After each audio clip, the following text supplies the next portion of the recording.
اور میں نے اپنی تند مزاجی پر کافی قابو کر لیا۔ ان کی حلیمی صرف اپنی خوبیوں تک ہی محدود نہیں تھی، بلکہ اپنے سے چھوٹوں کو عزت دینا بھی ان کی عادت میں شامل تھا۔ ان کے برتاؤ اور سلوک میں یہ بات نظر آ جاتی تھی کہ کوئی شخص بھی خامیوں سے خالی نہیں ہے، یہاں تک کہ افسر بھی، لیڈر بھی، رہنما بھی۔ وہ بہت بڑے دانشور تھے۔ ایک کمزور سے شریر کے اندر ان میں بچوں کی سی معصومیت تھی۔ مجھے وہ ہمیشہ سائنسدانوں میں سنت نظر آتے تھے۔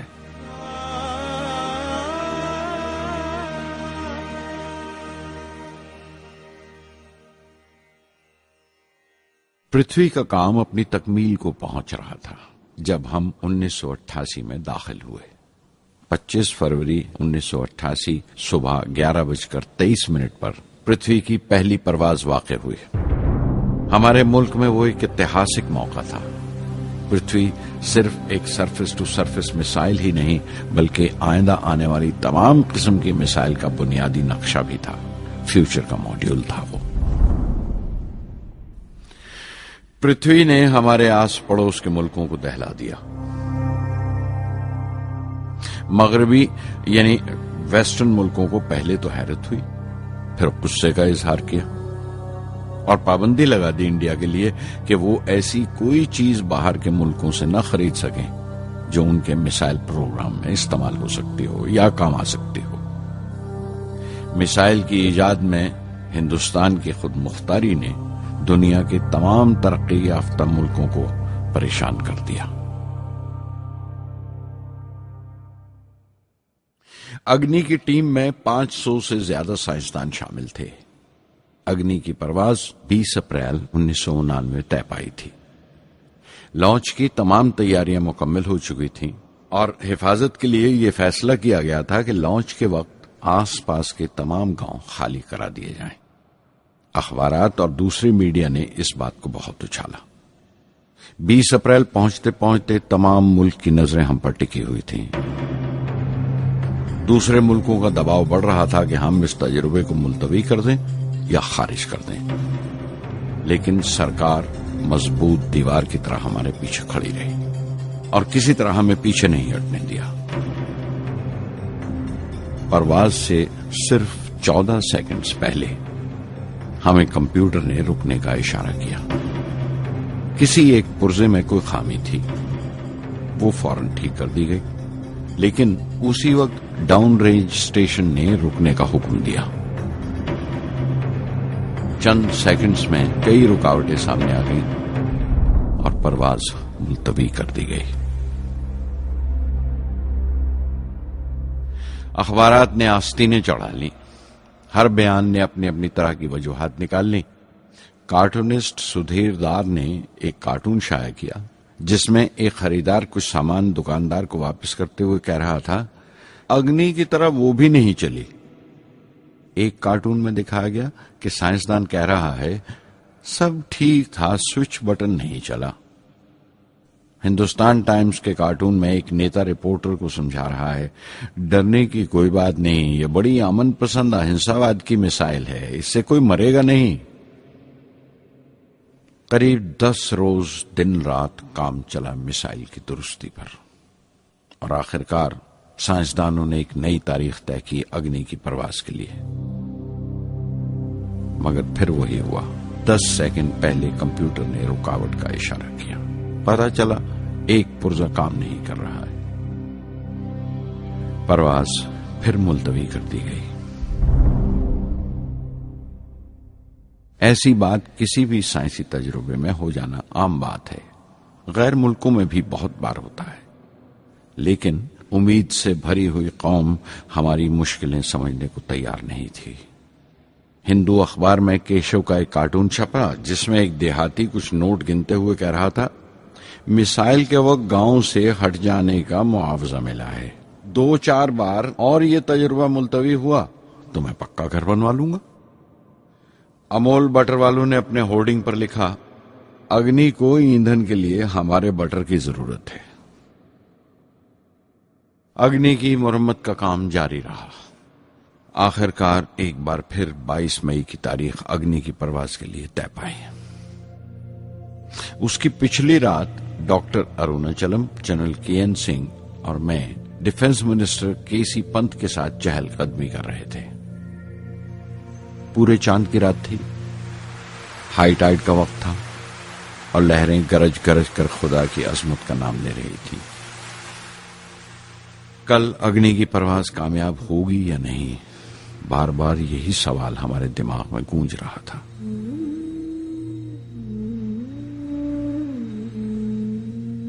ڈیفنس منسٹر نے ایک لمبی خاموشی کو توڑتے ہوئے پوچھا، کلام، کل اگنی کی کامیابی منانے کے لیے کیا چاہتے ہو تم؟ میں کیا چاہتا تھا؟ کیا تھا جو نہیں تھا میرے پاس؟ اپنی خوشی کے اظہار کے لیے مجھے کیا کرنا چاہیے؟ اور اچانک مجھے جواب مل گیا، ہم 1,00,000 پیڑوں کی کونپلیں لگائیں گے، میں نے کہا، اور ان کے چہرے پر رونق آ گئی۔ تم اپنی اگنی کے لیے دھرتی ماں کا آشیرواد چاہتے ہو، بولے، کل یہی ہوگا۔ انہوں نے پیشن گوئی کی۔